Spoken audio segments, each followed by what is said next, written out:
4 number point, no change or form of, 4 number পুরোটা mark কর। Metallic কন্ডাক্টরে ভাই ইলেকট্রিসিটি পাস হলে মেটালের কোনো চেঞ্জ হয় না, কপার আর কপারেরই আছে, কোনো চেঞ্জ হবে না, ঠিক আছে। ওটার 4 নাম্বার দেখ ভাই কি আছে, ইলেকট্রোলাইটিক সলিউশনে কন্ডাক্ট করলে চেঞ্জ হয়ে যায়, ইলেকট্রোড ফোড লেখা আছে, ওগুলো পরের দিনের ক্লাসে পড়বো, দেখা যাচ্ছে। New products are formed at the electrodes, this involves chemical change ভাই, এই যে আমি এখন এটাই পড়ছি, কেমিক্যাল চেঞ্জ হয়ে যাবে, কেমিক্যাল রিয়াকশন হবে, তাহলে সব কিছু এখানে চেঞ্জ হবে, ক্লিয়ার, বোঝা গেছে। 3 নাম্বার 4 নাম্বার মার্ক করলাম। 5 নাম্বারটা 2020-তে এসেছিল, কারেন্ট ক্যারিং পার্টিকেলস আর ইলেকট্রনস, হ্যাঁ কী লেখা আছে বলতো, তার নিচে লেখা আছে কারেন্ট ক্যারিং পার্টিকেলস, তোকে ছবি তুলে পাঠিয়ে দিচ্ছে, হ্যাঁ। 5 নাম্বারটা দেখ, লেখা আছে current carrying particles R electrons which are extremely small, দেখা যাচ্ছে। 2020-তে কোশ্চেনটা এসেছিল যে মেটালিক কন্ডাক্টরের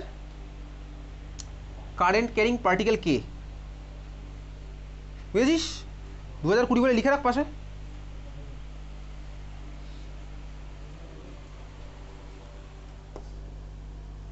তোকে 5 নম্বরটা পাঠিয়ে দিলাম, হ্যাঁ, বাড়ি গিয়ে লিখে রাখবি। আর রাইট সাইডে কী লেখা আছে, কারেন্ট ক্যারিং পার্টিকেলস আর আয়ন্স, 2020-র কোশ্চেন। চলে যাচ্ছি তারপরে।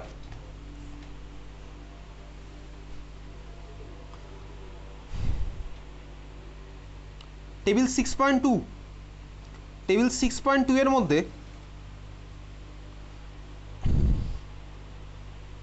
Strong electrolyte versus weak electrolyte, তার মধ্যে 2 নাম্বার পয়েন্ট মার্ক কর। Strong electrolyte good conductor of electricity, ও হচ্ছে poor conductor of electricity.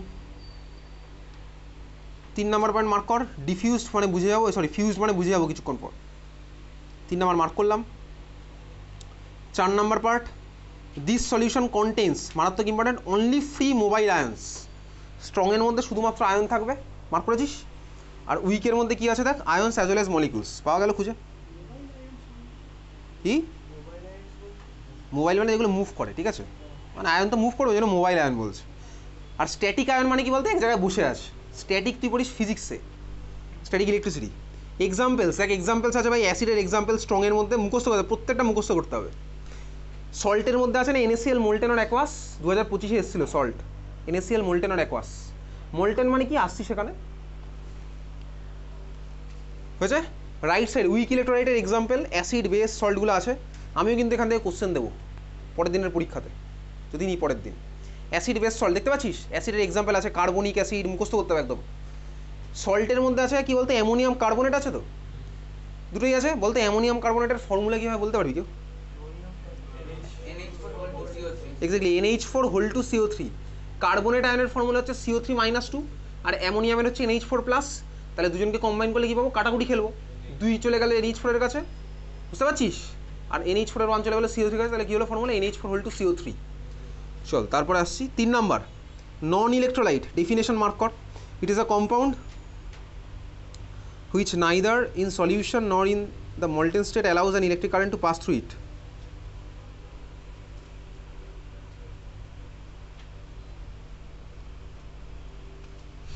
Mark করেছিস? চলে যাচ্ছি তারপরটা।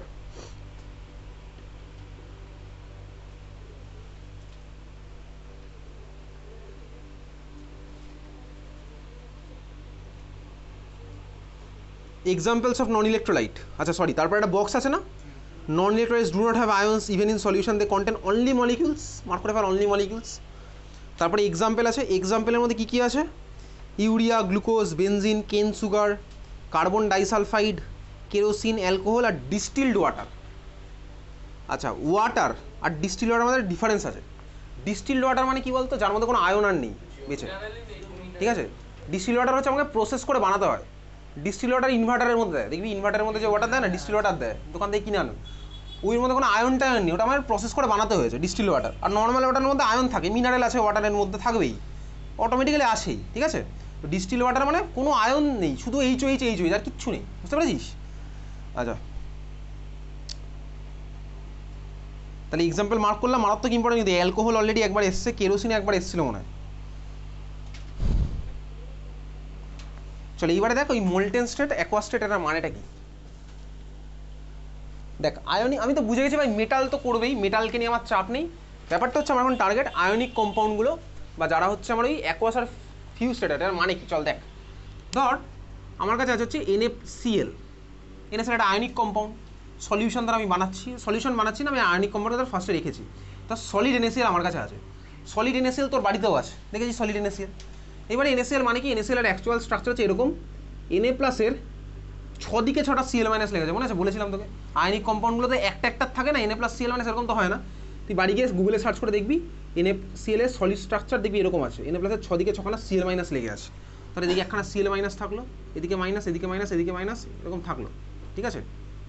এইবারে এখন তোর মনে প্রশ্ন রাখতে পারে ভাই 6 দিক কেন, ভাই 8 দিক কেন না, 4 দিক কেন না, সেগুলো তুই জানতে পারবি ক্লাস 12-এ যদি যেই বা নিট দিস, তাহলেই বোর্ড এক্সামেও নেই, এটা সলিড স্টেট কেমিস্ট্রি আছে। আবার Cl- ভাই 6 দিকে 6টা Na+ লেগে থাকবে, ঠিক আছে, এরকম চলতে থাকবে, এদিকে 6 দিকে 6টা আমার এরকম Na+ লেগে আছে, আবার এটারও 6 দিকে এরকম চলতে থাকবে, ঠিক আছে, এইটারও আছে ভাই, এরকম পুরো সিরিজ অফ জিনিসপত্র চলছে। তার মানে কী হলো বলতো, একটা স্ট্রং নেটওয়ার্ক বানিয়েছে, Na+ এদিকেও Cl- টানছে, এদিকেও টানছে, এদিকেও টানছে, সবাই সবাইকে টানছে, বুঝেছিস। তার আয়নিক কম্পাউন্ডের মধ্যে একটা এরকম স্ট্রং নেটওয়ার্ক ফর্ম হয়েছে। এই নেটওয়ার্কটা যেহেতু স্ট্রং অনেক, তার মানে দেখ আমার প্রত্যেকটা পার্টিকেল কাছাকাছি আছে, কাছাকাছি আছে মানে সলিড স্টেটে থাকে। এই জন্যই দেখবি তোর ম্যাক্সিমাম আয়নিক কম্পাউন্ড সলিড স্টেটে আছে। তো স্কুলেও ল্যাবে যত আয়নিক কম্পাউন্ড আছে প্রত্যেকটা সলিড স্টেটে আছে, ঠিক আছে। তাহলে আয়নিক কম্পাউন্ড আমরা বেসিক্যালি সলিড স্টেটেই থাকে, বোঝা গেল। এইবারে তুই ভাব সলিড স্টেটে যদি থাকে, ক্লিয়ার, এটা একদম পিওর সলিড স্টেট, NaCl একদম পিওর সলিড স্টেট। এই সলিড স্টেটের মধ্যে বলতো কোনো ফ্রি আয়ন আছে যে কিনা মুভ করতে পারবে না? ভাই মুভ করার মতন কোনো আয়ন আমি দেখতে পাচ্ছি না। কেন? কারণ দেখ একে সবাই টেনে রেখে দিয়েছে। যদি Cl- ভাবে এ ভাই মুভ করবে, তো Cl- আয়ন মুভ করলে তো আমার ভাই ইলেকট্রন ক্লাউড মুভ হবে, ইলেকট্রন ক্লাউড মুভ হলে তো আমার ভাই কারেন্ট ফ্লো হবে, তাই না? বুঝতে পারছিস তুই? তার মানে দেখ এখানে কোনো ফ্রি আয়ন নেই, ফ্রি আয়ন কিছু নেই, আয়নগুলো সব দেখ এক এক অন্যকে টেনে রেখে দিয়েছে। তাই যদি টেনে রেখে দেয় তাহলে আমার কী হবে বলতে, এর মধ্যে দেখ ইলেকট্রিসিটি পাস হবে না, কারণ সবাই ফ্রিজ হয়ে বসে আছে, বোঝা গেছে। তাহলে সলিড স্টেটে যেহেতু এর মধ্যে কোনো ফ্রি আয়ন নেই, তাহলে ইলেকট্রিসিটিটা পাস করবে, মানে আয়ন তো মুভ করতে পারছে না, তাহলে ইলেকট্রিসিটি কন্ডাক্ট করবে কে, বোঝা গেছে। তাহলে এই জন্য আমার সলিড আয়নিক কম্পাউন্ডগুলো কিন্তু নন কন্ডাক্টর অফ ইলেকট্রিসিটি, মানে এর মধ্যে দিয়ে আমার ইলেকট্রিসিটি পাস হবে না। এই জন্য সলিড স্টেটে ওরা কন্ডাক্টর বিহেভিয়ার শো করবে না, কন্ডাক্টিং নেচার শো করবে না সলিড স্টেটে, বুঝলি। তাহলে এই জন্য তুই দেখবি পয়েন্টের মধ্যে লেখা আছে সলিড স্টেটে শো করে না, এটা যেন তোর মনে থাকে। 3 নম্বর পয়েন্টের মধ্যে প্রবাবলি লেখা আছে, দেখ সলিডটা লিখে নি, কারণ সলিড এটা শো করছে না। তাহলে আমি বুঝলাম কি ভাই সলিড এটা শো করবে না, এটা মনে থাকবে তো। তাহলে বইয়ের উপরে লিখে রাখ, যেখানে তুই লিখেছিলি ইলেকট্রোলাইটিক কন্ডাক্টর, বইয়ের উপরে জায়গা আছে ভাই, প্রচুর জায়গা, লিখে রাখ। নিজের বই তো ভাই, লেখ, নিজের বই বা যার বই হোক, অন্যকে হেল্প করবি, যার থেকেই বই নিস। ইলেকট্রোলাইটিক কন্ডাক্টর লিখে রাখ, not for solid state, electrolytic conductor not for solid state. আচ্ছা এইবারে দেখ তাহলে আমি কীভাবে করবো এটার মধ্যে ইলেকট্রিসিটি পাস, আমাকে একটু আয়ন ফ্রি করতে পারলেই খেলা হয়ে যাবে। আয়ন যদি ফ্রি করতে পারি তাহলেই ভাই ওরা মুভ করবে, মোবাইল আয়নে পেয়ে যাবো। এইবারে দেখ আয়ন ফ্রি কীভাবে করতে পারি, তার জন্য একটা টেকনিক তাতে ভাই ওয়াটার দিয়ে ভেঙে দেবে, তো Na+Cl- আলাদা আলাদা পেয়ে গেলাম, ওটা একটা টেকনিক আছে। তার মানে অ্যাকোয়াস সলিউশনে মুভ করে, অ্যাকোয়াস সলিউশনে দেখ আমার আয়ন হয়ে যায় ফ্রি, তাহলে অ্যাকোয়াস সলিউশন আমার কারেন্ট পাস করে, দেখ লেখা আছে, দেখ 3 নম্বর পয়েন্টের মধ্যে আয়নিক কন্ডাক্টরে ইলেকট্রোলাইটিক কন্ডাক্টর, দেখ অ্যাকোয়াস স্টেট আছে না, অ্যাকোয়াস স্টেট দেখতে পাচ্ছি, অ্যাকোয়াস স্টেট পেয়ে গেছি। অ্যাকোয়াস স্টেট মানে আমি বুঝলাম। অন্য স্টেটটা কী বলছে দেখ, ফিউজড অর মল্টেন স্টেট মানে হচ্ছে, এদিকে তাকা, সলিড আছে তো ভাই, আমি ধর বাইরে থেকে ভাই এর মধ্যে হিট দিচ্ছি, যদি আমি হিট দিতে তাহলে আমি কী হবে বলতো, ইন্টারশন একটু একটু ভাঙবে, একটু একটু ভাঙবে মানে কী হবে বলতো, আমি কিছু কিছু আয়ন ফ্রি পাবো, তাহলে ভাই আয়ন পেয়ে গেছি ফ্রি, ওরাই তখন কন্ডাক্ট করতে শুরু করে দেবে, বুঝতে পেরেছিস। ওই জন্য ওটাকে বলা যায় ফিউজ স্টেট আর মল্টেন স্টেট। মল্টেন মানে হালকা হালকা গলছে, বুঝতে পেরেছিস। তাহলে এই হচ্ছে আমার ফিউজড অর মল্টেন স্টেট, বোঝা গেল। তাহলে কোন স্টেটে কন্ডাক্ট করবে না, ফিউজড অর মল্টেন স্টেট আর অ্যাকোয়াস স্টেট। সলিডে কিন্তু এরা করবে না, মনে থাকে যেন, ঠিক আছে। চল তাহলে আমি বুঝে গেছি এই পার্টটার মানে। চলে আসি 6.2 বইয়ের মধ্যে সেকেন্ড পেজেই দেওয়া আছে, দেখ 6.2 এর মধ্যে পয়েন্ট নাম্বার 1, ইলেকট্রোলাইসিসের ডেফিনেশন। মার্ক কর, ইলেকট্রোলাইসিসের definition. It is the process of decomposition of a chemical compound in aqueous solution or in a molten state. দেখতেই পাচ্ছিস স্টেটগুলো তোকে দেওয়া থাকবে, accompanied by a chemical change by using direct electric current, মানে টানে বলছি এর, ঠিক আছে, ডাইরেক্ট ইলেকট্রিক কারেন্ট কেন এগুলো মানে বলবো। তারপরে দেখি ইলেকট্রোলাইটের ডেফিনেশন, মার্ক কর, ইলেকট্রোলাইটের ডেফিনেশন কি বলছে, আর compounds which either in aqueous solution or in molten state allow electric current to pass through them. এই মাত্র দেখলাম কেন ভাই aqueous or molten solution, molten state. আচ্ছা, তারপরে দেখ আবার লেখা আছে ইলেকট্রোলাইটস আর মোল্টেন সল্টস আর solution of salts in water আর solution of acids and alkalis. Acid alkali কেন বলেছে? কারণ ভাই দেখ আমি দেখলাম তো অ্যাসিড আর অ্যালকালিগুলো আমার ম্যাক্সিমাম ক্ষেত্রে ইলেকট্রোলাইট হচ্ছে, আরও অনেক রকমের ইলেকট্রোলাইট আছে। ঠিক আছে, চল এইবারে খাতায় এবারে হেডিং দিতে পারিস। ইলেকট্রোলাইসিস বলে কত হেডিং দিয়েছিলি এর আগে? দিয়েছিলি তাই তো? তাহলে খাতায় এবার হেডিং দিয়ে লেখ ইলেকট্রোলাইটিক সেল। ইলেকট্রোলাইটিক সেল মানে কোন সেলের মধ্যে, কোন সেটআপের মধ্যে আমি খেলাটা খেলবো। কোন খেলা খেলবো? ইলেকট্রিক্যাল এনার্জি থেকে কেমিক্যাল এনার্জিতে কনভার্ট করব। কোন সেলের মধ্যে আমি কারেন্ট পাঠিয়ে রিয়াকশন করব, কোন সেলের মধ্যে, কোন সেটআপের মধ্যে, সেটাই হচ্ছে এখন খাতা দিচ্ছি ইলেকট্রোলাইটিক সেল। ঠিক আছে, একদম বেসিক একটা ইলেকট্রোলাইটিক সেলের সেটআপ তোকে দেখাবো। আমাদের সিলেবাসে এই ধরনের সেলই আছে। কীরকম সেল চল দেখ। তাহলে আমার কারেন্ট পাঠাতে হবে, তাহলে আমার একটা ব্যাটারি দরকার। ব্যাটারি ভাই এইভাবে ডিনোট করে না ফিজিক্সে। কোনটা কোন এন্ড বল? বড়োটা হচ্ছে আমার কোন এন্ড? পজিটিভ এন্ড, আর ছোটোটা হচ্ছে আমার নেগেটিভ এন্ড। ঠিক আছে, এটা হচ্ছে তার ভাই ওয়্যার আছে ফিজিক্স দিয়ে এইভাবে আঁকিস ভরিয়ে ভরিয়ে ছবি। এটাকে আমি একটা এরকম প্লেটের সাথে কানেক্ট করছি। এই প্লেটগুলোকে বলে কি? দেখ, যার উপরে রিয়াকশানটা হবে, যার উপরে এসে আয়নগুলো বসবে, ঠিক আছে, সেই প্লেটটাকে বলে হচ্ছে আমার কি? ইলেকট্রোড। ELECTRODE, electrode. এবার ইলেকট্রোডের উপরে সে কেন বসবে তার রিজন হচ্ছে ভাই এসব রিজন আমাদের নেই। সারফেস কেমিস্ট্রি, সারফেসে গিয়ে হচ্ছে ভাই, সারফেসে এসে চিপকে যাবে। সারফেস কেমিস্ট্রি আছে ক্লাস 12-এ, যেই বা নিটেকে সারফেস কেমিস্ট্রি। এখানে একটা টার্ম তুই পাবি অ্যাডজর্পশন আর অ্যাবজর্পশন, দুখানে কিন্তু আলাদা জিনিস। অ্যাডজর্পশন আর অ্যাবজর্পশন আলাদা জিনিস। এগুলো আছে ক্লাস 12 যেই বা নিটের পার্ট। ঠিক আছে, চল দেখ। তাহলে আমার এই ইলেকট্রোডের উপরে এসে রিয়াকশান হবে, ইলেকট্রোডের এসে রিয়াকশানটা হবে। তাহলে ইলেকট্রোডগুলো কোথায় রাখতে হবে?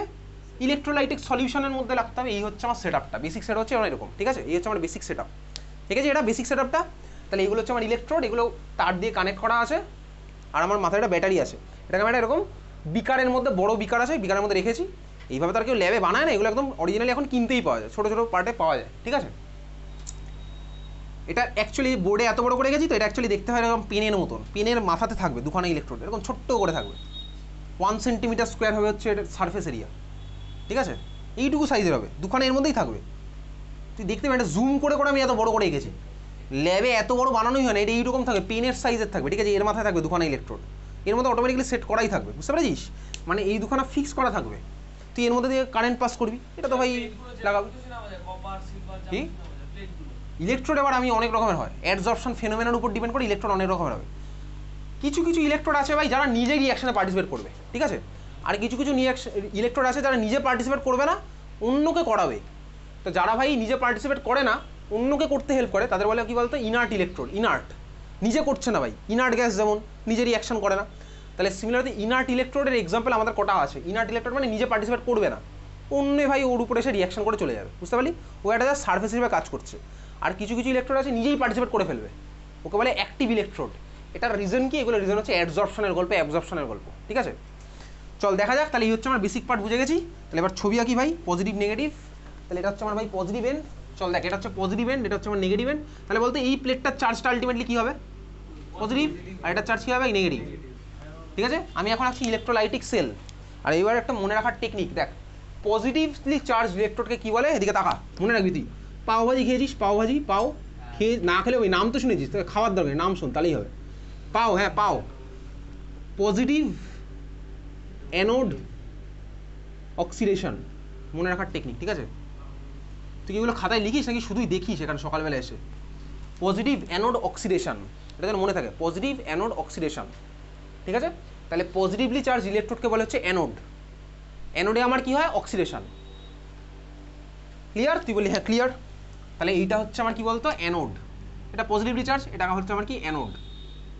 এখানে আমার অক্সিডেশন রিয়াকশনটা হবে। ঠিক আছে, আর অন্যটাকে কি বলে? দেখ, এটাকে বলে হচ্ছে মনে রাখার টেকনিক কি, একটা মনে থাকলে অন্যটা এমনিই মনে থাকবে। তাও বলছি ভাই, তুই যদি নিউজ পেপার পড়িস, তুই শুনবি হচ্ছে এরকম একটা রিজিয়ন আছে ইন্ডিয়াতে, এনসিআর, দিল্লি এনসিআর। ঠিক আছে, এনসিআর মানে হচ্ছে ন্যাশনাল ক্যাপিটাল রিজিয়ন, এনসিআর। ঠিক আছে, গুড়গাঁও, নয়ডা, ওই সেক্টরটাকে বলেছে এনসিআর। এন মানে হচ্ছে negative, C for cathode, R for reduction, negative cathode reduction, positive anode oxidation আর নেগেটিভ ক্যাথোড রিডাকশন। ঠিক আছে, তার মানে ভাই নেগেটিভলি চার্জ পার্টটাকে বলছে হচ্ছে আমার কি? ক্যাথোড।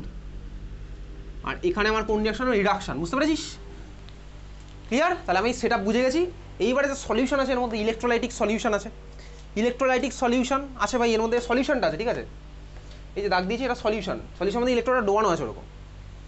ক্লিয়ার? চল দেখ এবার কী করছি। এই সলিউশনের মধ্যে আমার কী আছে, কিছুক্ষণ আগে দিয়ে পড়েছি ইলেকট্রোলাইটিক সলিউশনের মধ্যে কী থাকে, যদি স্ট্রং হয় তাহলে শুধুই আয়ন, আর যদি উইক হয় তাহলে আয়নও থাকবে মলিকুলও থাকবে, তাহলে এর মধ্যে আয়ন আছে। ধর আমি একটা সিম্পল এক্সাম্পল নিচ্ছি, একটা সিম্পল ইলেকট্রোলাইটিক সলিউশনের এক্সাম্পল আমাদের সিলেবাসে আছে। সাপোজ এই মলিকুলটা copper sulphate, copper sulphate solution, ঠিক আছে। তো কপার সালফেট মানে ভাই এর মধ্যে কী কী আছে ভাই, কপার +2 একটা আয়ন, আর এটা দেখ SO4 - 2 একটা আয়ন আছে, দুখান আয়ন আছে, একটা ক্যাটায়ন একটা অ্যানায়ন। তাহলে এই সলিউশনের মধ্যে দেখ একটা ক্যাটায়নও আছে একটা অ্যানায়নও আছে। আচ্ছা ভাই সলিউশনের মধ্যে আছে কয়েক হাজার কোটি ক্যাটায়ন আর অ্যানায়ন আছে, আমি অলরেডি মোল কনসেপ্ট পড়েছি, আমি জানি কত মোল মানে কতগুলো মলিকুল আমার আইডিয়া আছে, ঠিক আছে। তাহলে এর মধ্যে ক্যাটায়ন আছে অ্যানায়নও আছে। তুই বলতো তাহলে সলিউশনের ক্যাটায়নগুলো এবার আছে তো, আমি যে এখানে কারেন্টটা যেই অন করলাম সঙ্গে সঙ্গে পজিটিভ নেগেটিভ হয়ে গেল, কারেন্ট অন না করলে তো হবে না ভাই, ওকে নিজে নিজে হবে নাকি, কারেন্টটা পাস করতে হবে তারপরে তো ভাই প্লাস মাইনাসটা হলো, সঙ্গে সঙ্গে বলতো ক্যাটায়নগুলো কোন দিকে যাবে বল, এক্স্যাক্টলি মাইনাসের দিকে যাবে। তাহলে দেখ ক্যাটায়ন আমার ছুটে যাবে কার কাছে, ক্যাথোডের কাছে, বুঝলি, বোঝা গেছে। আর অ্যানায়ন কোন দিকে যাবে, অ্যানোডে যাবে, ক্লিয়ার, বোঝা গেছে। তাহলে ক্যাটায়ন যায় ক্যাথোডে, অ্যানায়ন যায় অ্যানোডে, ঠিক আছে। এখানে ফিজিক্সের পার্ট ভাই, মাইনাস যাবে হচ্ছে কার দিকে, প্লাসের দিকে, এটা তো ফিজিক্স, এবার ওখানে ইলেকট্রিসিটি ঢুকে যাচ্ছে, এটা ফিজিক্স খেলবে। আমাদের এখানে টার্গেট হচ্ছে এবার ক্যাটায়নটা ক্যাথোডে গিয়ে কী করবে আর অ্যানায়নটা অ্যানোডে গিয়ে কী করবে, বুঝেছিস। তার মানে এখন যদি সিনারিওটা কীরকম আছে বলতো, ধর এই হোয়াইট বোর্ডটা হচ্ছে একটা ইলেকট্রোড, ধর ওইদিকে আরেকটা ইলেকট্রোড আছে, আরেকটা ধর ওইদিকে বোর্ড আছে, তাহলে এর উপরে এসে কে চিপকাবে, সাপোজ এটা হচ্ছে আমার পজিটিভলি চার্জড হোয়াইট বোর্ড, তারপরে এটা হচ্ছে আমার ভাই অ্যানোডটা, তাহলে আমার সলিউশনটা ধর এই ঘরের মধ্যে ধর প্রচুর আয়ন ঘুরে বেড়াচ্ছে, ঠিক আছে, তাহলে অ্যানায়নটা আমার চলে আসবে এই বোর্ডের উপরে এসে চিপকাবে, বুঝলি, আর ক্যাটায়নগুলো চলে যাচ্ছে ওই দিকেরটাতে, তার মানে ক্যাথোডে গিয়ে চিপকাবে, ঠিক আছে। যাওয়ার পর ওখানে সারফেসে গিয়ে কী হবে সেটা পড়ে হচ্ছে পরের ক্লাসে, ঠিক আছে। চল আজকে এত অবধি, দেখা হচ্ছে নেক্সট, আচ্ছা নেক্সট স্যাটারডে না হবে না, নেক্সট স্যাটারডে ক্লাসটা হবে না, কালকে সকালে হবে, কালকে থেকে এক্সাম, রবিবার সকালবেলা, কালকে সকালবেলা 8টার সময় হবে, কারণ কালকে সকালে 7টার সময় হবে, হ্যাঁ কালকে সকালে 10টায় হবে, 12টা, কালকে হবেই না, পরের সপ্তাহে শনিবার তাহলে হচ্ছে না। চল টাটা, তাহলে আমাদের দেখা হচ্ছে ভাই 2 সপ্তাহ পর, তাই 2 সপ্তাহ পর 3 ঘন্টা পড়াবো, চল ভাই আমি থাকবো।